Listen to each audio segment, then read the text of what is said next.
This would be episode 9 of Man Who Thinks podcast. Today's topic would be what I learned from hypebeast culture. So I'm 24. I went to the Second Street market, that used clothing store, and I essentially handed them all my hypebeast clothes. And it was the simplest decision I've ever made in my life. I 100% used the money for great and good and joyous intent. Um, And what did I learn from being a hype beast and the culture itself? Well, first off, the last episode I just spoke about was the free society, and how when you're given like a list of things that you can do, that it's like a funny way of saying, haha, like we're gonna tell you what you can do, because that also implies that we know exactly what you're not supposed to be doing. And how is that free, right? Um, so then I'm tying this into the hype beast culture because when I was 18 and I'd sit there scrolling in my dorm about 4 hours a day, just, oh wow, oh wow. And it was this like the same thing on every single page, just different words. And now that I think about it, it's no different than the modern day news. It was so pivotal in my life to take a moment and just be like, okay, if I stay on this track and keep consuming what it is that I'm consuming, I won't change, and I'll continue to find the same holes in the ground that I'm finding today, which is a fast fashion culture based on the influence and preferences of people that have a completely different intent on living life than me. So what I learned from the hypebeast culture was how that manipulation happened. And when I learned how the hypebeast culture manipulated people my age, I realized, I don't have to partake in this, first off. Second off, I know that I put energy or money, as it's called, into this fad. So, are there any takeaways from the psyche and how people can find value in imagery and logos and positioning, marketing?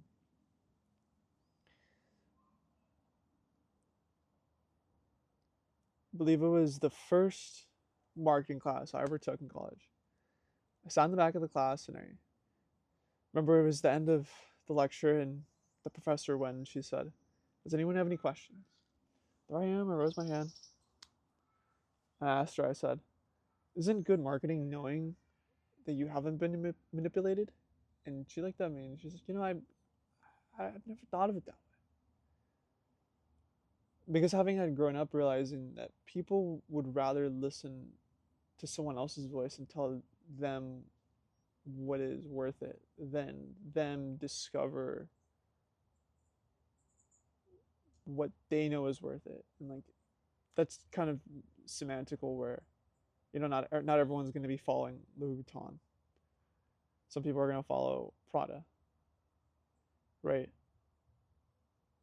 But the ultimate thing that hypebeast culture taught me was, okay, I understand that there's products that are positioned, so I can either take my $1,200 and go buy a T-shirt at Hermes, or I can understand why the product is $1,200 and then take that $1,200 and then pocket it. So I made $1,200 because I didn't spend it, and then go to a place that sells a product that is very comparable to what Hermes is selling, and then sit there and say, okay, I know it's not Hermes, but I know that that's something that feels like it would have been sold in Hermes. It has the same reason to be on a rack, and it has the same reason for me to buy it, because it's for sale and it's a finished product.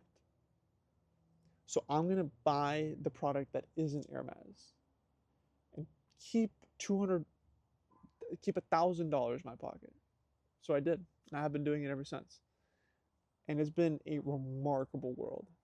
Like I mentioned at the start, I took thousands of dollars worth of clothes and I handed it. I was like, just have it. I honestly didn't even want anything in return. I knew I was going to get something in return. I didn't really care how much. The shoes, the clothes, the pants, everything. And they handed me my money. Went and had a good time. Here I am to tell you about it. I had everything at the time figured out. I got up and I was like, yeah, I'm gonna go to IKEA. I'm gonna get the blue bags and I'm gonna walk in there and I'm gonna hand it off to them and then come back in like an hour. Sure enough, simple as that. What I really learned from the hypebeast culture was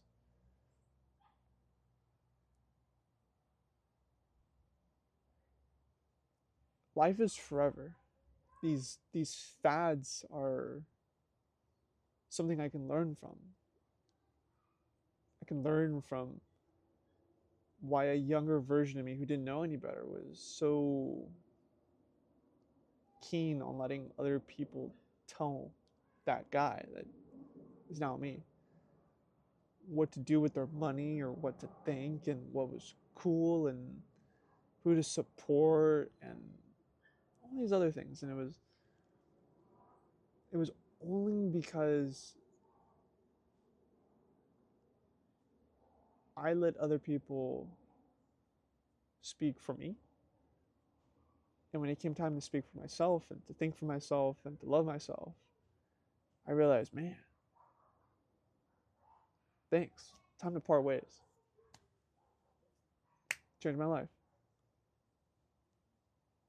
I went from wearing the most exclusive logos in the world to realizing that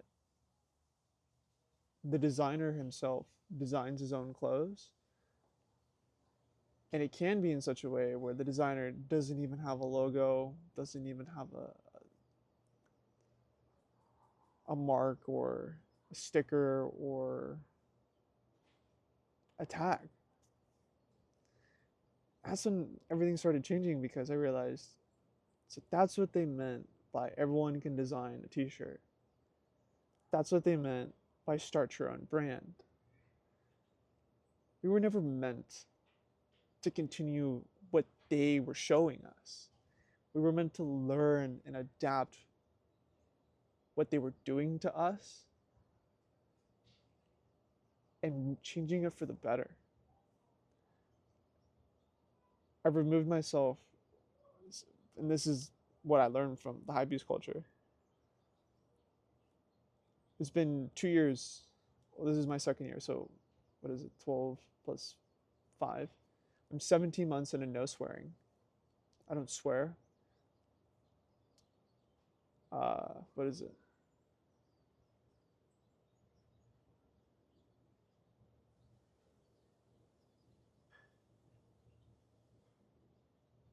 3 years since me being this so quote unquote hypebeast. It's like the amount of focus and energy that I have for things that make me feel good, such as reading, listening to music, photography, basically doing things that are creative that have nothing to do with consumerism culture or planned obsolescence is remarkable. Completely different side of life. So I'll leave it at that.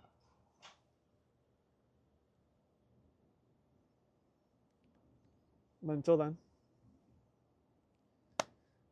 thanks for listening. You can take care and all the best.